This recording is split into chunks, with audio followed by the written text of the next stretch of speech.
speak to Darren Toogood, who's editor of Island Echo, an online newspaper for the Isle of Wight. Hi, Darren. Good evening, Andrew. I know you've had a busy weekend of open-air events. Tell me what's been happening. Yes, well, of course, it's the start of the walking festival on the Isle of Wight. We saw Brian Blessed launch the festival last night with a talk on his experiences, not only as an actor, but as an adventurer as well. I was going to say you'd probably hear him launch it as well. He probably didn't bother with a microphone, did he? Yes, he's a very loud voice, yes. He's a great personality to watch. But obviously next weekend we're looking at Walk the Wight, which is around 10,000 people have registered for the walk, which is separated into three parts, and so it's a whopping 26 miles, which is an incredible sort of length to walk, but people do it year on year, and that's sort of the two major events of the year on what is a cram-packed calendar. We're talking to you a brilliant time then. And in terms of what you offer through the year, is doing stuff outdoors a big deal on the Isle of Wight? Oh, it's a huge deal, and there's so many to choose from. I'm just sort of looking through the calendar now. The walking festival to kick-start it all. Next up, we've got the Old Gaffers Festival in Yarmouth, which is sort of traditional sailing, steamer, motor vessels, which draws so many people from all around the world in. And then we sort of swiftly move on to Round the Island race. And then it sort of kick-starts from there, really, with the Midsummer Jazz and the Isle of Wight Festival, of course, which is one of the largest festivals in the UK. And there's just so much going on the Isle of Wight. Got to ask you, we are in Britain. I know we've had good weather for the first May bank holiday. It rains quite a lot. Do you ever go indoors, or is it just always outside? Well, it would be nice if we could go indoors. Unfortunately, there isn't too many places on the island where you can go for an indoor event. So, come rain or shine, the events do go on, as we saw with the Isle of Wight Festival last year. But I know improvements have been made for that, and it's set to be a cracking event this year. Even with the carnivals, rain or shine, they're there, and the Ride Carnival's celebrating 125 years this year, started in 1888. So it just carries on, and that seems to be the island spirit, really. What would you say your favourite is? You've given a huge range from concerts to walking, cycling, all sorts of things there. What particularly floats your boat? Well, obviously, as the editor of Island Echo, I go to so many events throughout the year, and it's really, really hard to choose. Obviously, the Isle of Wight Festival and Bessel are the biggest events, but it doesn't necessarily mean they're the best.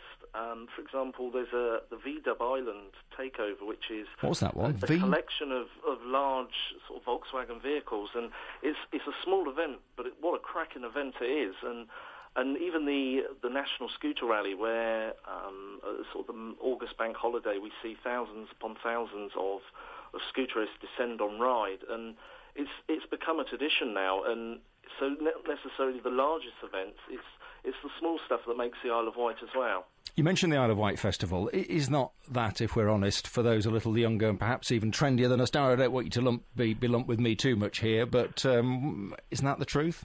It's for everybody. The Isle of Wight Festival is for everybody. It's we're looking at Bon Jovi and Blondie and Paul Weller this year, so it appeals to everyone. It's not just for the young people, as some people may think. It caters for everybody and offers such a wide range of music, and there's something for everybody, no matter whether you're one end of the festival or the other. It's very well organised and very well spread out. I've been to the Isle of Wight on a number of occasions. I know it has a very special atmosphere. Does that atmosphere change on the island during events? Oh yes. Compared to the winter, the summer is amazing, and no matter where you go, there's that buzz that you just don't get when there isn't an event as such. Isle of Wight Festival, things are different between then and Festival, which is held later in the year, and sort of even the towns come alive with an atmosphere and a sense of proud, really. Everyone is proud to be living on the Isle of Wight and to show off what it has to offer. The Isle of Wight really is the place to be this summer. So, the most memorable open-air event you have ever been to. You're bound, I'm sure, as the editor of Island Echo, to give me an Isle of Wight answer, but what would your answer be, Darren? It would have to be the Isle of Wight Festival. And any particular lineup that you saw, an evening, what can you remember? Last year was fantastic, and I would say Noah and the Whale, coming, sort of being able to chat with them, which was a fantastic experience. Just everything about it, and even seeing sort of the acts in the Big Top, and there was just, you couldn't pick out a certain moment. It was the whole weekend that made it fantastic. But Walk the Wight as well is a fantastic event to go and photograph and to be a part of. Just to see everybody so happy and raising, over £300,000 for charity. You can't get any better than that, really. Well, let's just hope the weather for this year's Isle of Wight Festival is better than last. We're going to play one of the artists who's performing this year in a moment. Great to speak to you, Darren. Thanks very much. Great to speak to you as well, Andrew. Thank you. Darren Toogood, editor of Island Echo, an online newspaper for the Isle of Wight.